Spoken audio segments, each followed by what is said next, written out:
Anda kembali menyaksikan Indonesia Bicara, masih bergabung bersama kami epidemiolog Universitas Indonesia Pak Pandu Riono dan juga Satgas COVID-19 Pak Heri. Pak Heri, tadi kita sudah mendengar jawaban dari Pak Pandu terkait bagaimana kondisi sebetulnya atau kebijakan yang telah diambil oleh pemerintah dengan relaksasi tersebut. Anda ada tanggapan seperti apa terkait relaksasi ini? Apakah memang ini sudah berdasarkan pertimbangan yang kemudian eee, matang sehingga ada jaminan bahwa relaksasi ini tidak kemudian menimbulkan kembali tingginya angka positif COVID-19? Ya, tentu saja tidak ada yang berharap kasus ini kembali naik ketika kita secara perlahan sudah bisa mengendalikannya. Tapi harus juga dipahami bahwa pemerintah ini pada sebuah situasi yang tidak mudah untuk dalam menentukan kebijakan-kebijakannya kayak gitu. Jadi dari sisi kesehatan kita benar-benar comply ya dengan protokol kesehatan yang diperlukan, Mhm. tetapi pada sisi lain juga kemudian ada situasi-situasi ekonomi ya dari kelompok industri misalnya atau kelompok masyarakat menengah ke bawah yang mereka tentu saja memerlukan sebuah apa ya, sebuah cara agar mereka tetap bisa bertahan. Mhm. Nah, tentu saja kami sudah mempertimbangkan ini dengan sangat matang dengan berbagai melibatkan juga banyak epidemiolog untuk kemudian mengambil sebuah keputusan. Kayak gitu, seperti yang kemudian sebenarnya sudah dilakukan terlebih dulu oleh di Jakarta, di mana sejumlah pusat perbelanjaan dibuka secara terbatas dengan persyaratan tadi yang kemarin ada juga dalam Inmendagri kayak gitu. Mhm. Nah, ini kan kita lihat, kita kan tidak buka di seluruh kabupaten kota di Jawa dan Bali. Nanti dalam 1 minggu tentu saja atau pertengahan minggu kita bisa mulai evaluasi lagi sehingga nanti kebijakan yang kita ambil itu benar-benar bisa sesuai. Tentu saja Mas Agung, kita semua tentu berharap bahwa laju penularan ini akan terus melambat ya. Mhm. Di Jawa Bali ini memang dulu sempat 70 kasus hariannya itu 75% dari kasus nasional gitu ya. Kemudian sekarang sudah tinggal 53%. Mudah-mudahan semakin ke sini dan semakin besarnya kemudian testing dan tracing yang dilakukan, mitigasi yang kita kita lakukan juga semakin presisi sehingga kita tidak perlu memanen kasus dalam 2 atau 3 pekan yang akan datang. Saya rasa seperti itu. Baik, Pak Heri, tadi kita garis bawahi Jawa dan Bali sebelumnya ini berkontribusi lebih dari 70% begitu ya? Eee, Iya betul. Angka, positif rate-nya begitu di seluruh Indonesia. Tapi sekarang bagaimana dengan kondisi di daerah lain? Jangan-jangan di Bali dan Jawa ditekan, tapi di wilayah lain justru, kemudian menjadi semakin tinggi, begitu atau tidak, Pak Heri? Iya, penurunan ini terjadi 2 hal, karena Mhm. memang secara kumulatif kasusnya turun, kemudian yang kedua memang kasus di Jawa, Bali itu kasus hariannya juga menurun. Dulu kita pernah mendapati di DKI saja itu bisa sampai hampir 10.000 kasus sehari. Sekarang kasus kemarin terakhir adalah 700 lebih sedikit kayak gitu.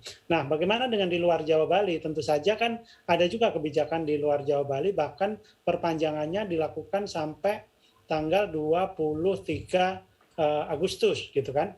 Mhm. Dan ini tentu saja karena kasus di luar Jawa, Bali terutama di beberapa provinsi seperti Riau, Sumatera Utara, Kalimantan Timur, dan juga NTT misalnya itu mengalami kenaikan yang cukup signifikan. Ini yang segera perlu diintervensi Mhm. tidak saja dari hilirnya tetapi juga dari hulunya, di Mhm. mana masyarakat harus mengurangi laju penularan ini melalui menjaga mobilitasnya, mengurangi mobilitasnya, dan juga tentu menjalankan protokol kesehatan menggunakan masker misalnya. Baik. Ini kita Beberapa pihak selalu soalnya, lihat Mas, kemudian berpikir jangan sampai nih pemerintah kecolongan begitu ya, fokus di Jawa dan Bali ternyata di wilayah lain justru ini meningkat begitu. iya, saya rasa tetap fokus karena kan di situ juga ada Mhm. 2 koordinator ya yang masing-masing secara intens, memantau, memonitor, kondisi masing-masing kabupaten kota di masing-masing wilayah tersebut. Dan kita tentu tidak berharap bahwa terjadi pingpong kasus ya Mas Agung, Iya. kita pernah mengalaminya, jadi kita juga hari ini juga keluar surat edaran Satgas terkait dengan, Baik. pelaku perjalanan yang kemudian mengatur agar mobilitas ini tidak menimbulkan terjadinya tingkat Baik, kasus Pak tadi. Pandu dari kacamata Anda seperti apa selaku epidemiolog ini? Pemerintah saat ini Iya, fokusnya ke kalau Jawa, Bali begitu? iya, ternyata sekarang kita masalahnya nasional ya. Mhm, Jadi Jawa Bali kita berhasil atasi, kemudian luar Jawa di beberapa wilayah terjadi peningkatan.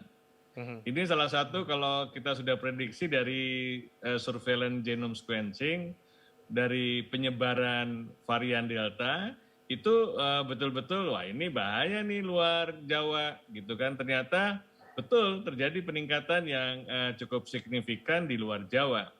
Jadi yang kita harus antisipasi dengan berdasarkan pengalaman minggu lalu, sebulan lalu di Jawa di mana peningkatannya cukup dahsyat ya, dan sehingga membuat pelayanan kesehatan kita kolaps, kita mengalami defisit oksigen.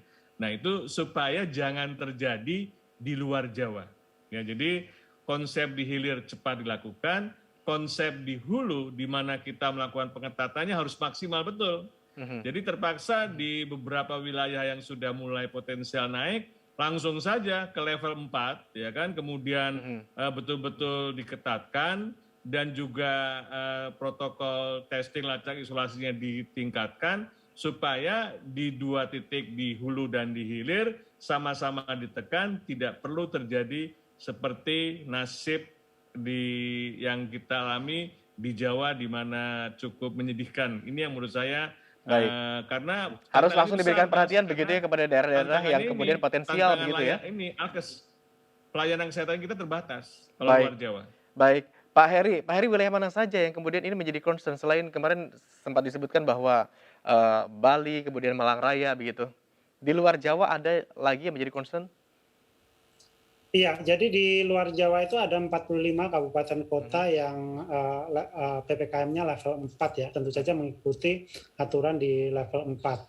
Kemudian ada 302, ini sebagian besar, itu ada di level 3, di mhm. mana aktivitas masih ada sebenarnya, tapi ini pembatasannya juga sangat luar biasa. Kemudian ada PPKM level 2 di 39 kabupaten kota. Ini yang di luar Jawa Bali. Saya ingin mengklarifikasi dari pertanyaan Mas Agung tadi bahwa tidak ada perbedaan perlakuan sebenarnya antara Jawa dan Bali. Semua menjadi prioritas, makanya itu Mhm, dibahas secara di split gitulah kira-kira ya, di mhm. split penanganannya, tetapi kemudian di lapangan kita juga memperhatikan daerah luar Jawa ini dan Kasatgas minggu sepanjang minggu lalu juga keliling ke sejumlah provinsi, ke 4 provinsi untuk memastikan bahwa daerah-daerah itu melakukan penanganan dengan baik. Baik, singkat Pak Heri, target tracing dan tracking ke depannya seperti apa? Iya, target tracing dan testing tentu saja ditingkatkan dan peningkatannya ini sebenarnya sudah digaungkan sejak awal PPKM tanggal 2 Juli sampai sekarang memang belum mencapai target yang diinginkan, tetapi saya rasa terjadi akselerasi peningkatan hingga 3 hingga 4 kali lipat dari sebelum PPKM. Tentu Baik. saja ini akan harus terus ditambah sehingga kita bisa memitigasi secara lebih presisi. Baik, ada garis bawahi, ada, bahwa memang hingga saat ini belum mencapai target begitu ya. Terakhir, kepada Pak Pandu. Pak Pandu, PR pemerintah untuk mengatasi pandemi di tanah air seperti apa?